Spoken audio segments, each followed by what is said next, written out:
Assalamualaikum warahmatullahi taala wabarakatuh. Perkenalkan, nama saya M. Budi Setiawan, NIM 68. Di sini saya akan mempresentasikan tentang prinsip pengolahan bank. Yang pertama, manajemen likuiditas dan peran cadangan.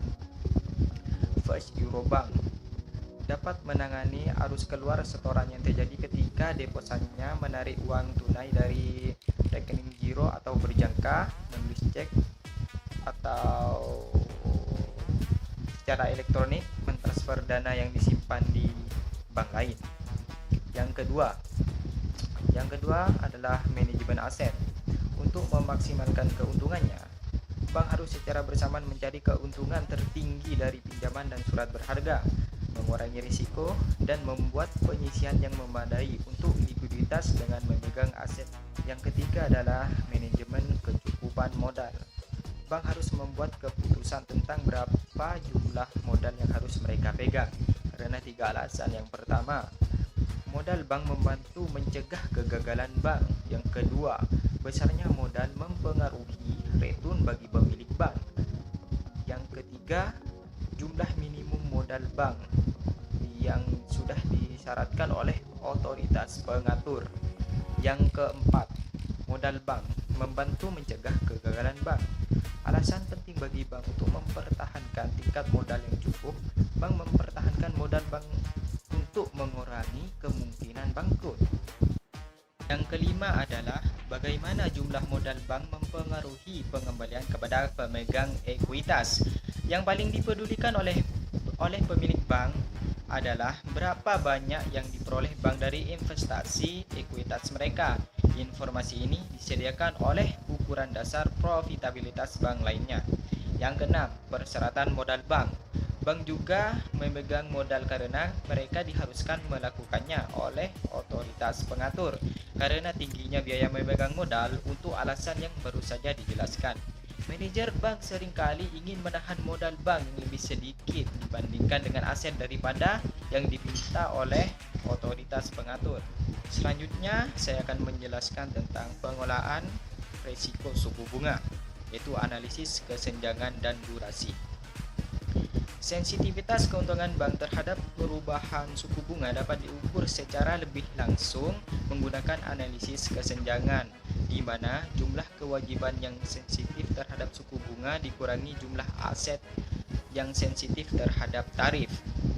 Ada 2 perbaikan pendekatan. Yang pertama adalah pendekatan maturity subinterval yang disebut kelompok jatuh tempo, sehingga efek dari tingkat bunga berubah selama multi periode tahun. Yang kedua, pendekatan analisis kesenjangan standar menjelaskan perbedaan derajat sensitivitas tarif untuk aset, sensitivitas tarif yang berbeda, dan kewajiban.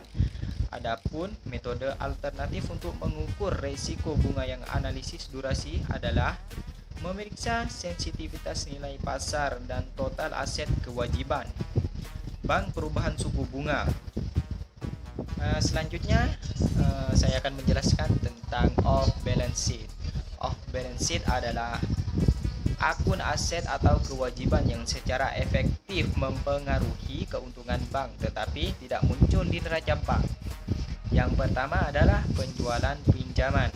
Bank memperoleh keuntungan dengan menjual pinjaman dengan jumlah yang sedikit lebih besar dari pinjaman awal karena suku bunga tinggi pada pinjaman ini membuat menarik institusi bersedia untuk membelinya. Meskipun harga yang lebih tinggi berarti mereka memperoleh suku bunga yang lebih sedikit atau rendah dari suku bunga awal pinjaman. Selanjutnya adalah pendapatan fee, merupakan salah satu jenis aktivitas off balance sheet, melibatkan perolehan pendapatan dari biaya yang diterima bank untuk memberikan layanan khusus kepada pelanggan mereka, seperti membuat perdagangan valuta asing atas nama pelanggan, melayani keamanan yang didukung oleh hipotek dengan mengumpulkan pembayaran bunga dan pokok dan kemudian membayarnya, menjamin sekuritas hutang seperti akseptasi bankir, di mana bank berjanji untuk membuat pembayaran bunga dan pokok jika pihak yang menerbitkan sekuritas tidak bisa, dan menyediakan jalur kredit cadangan.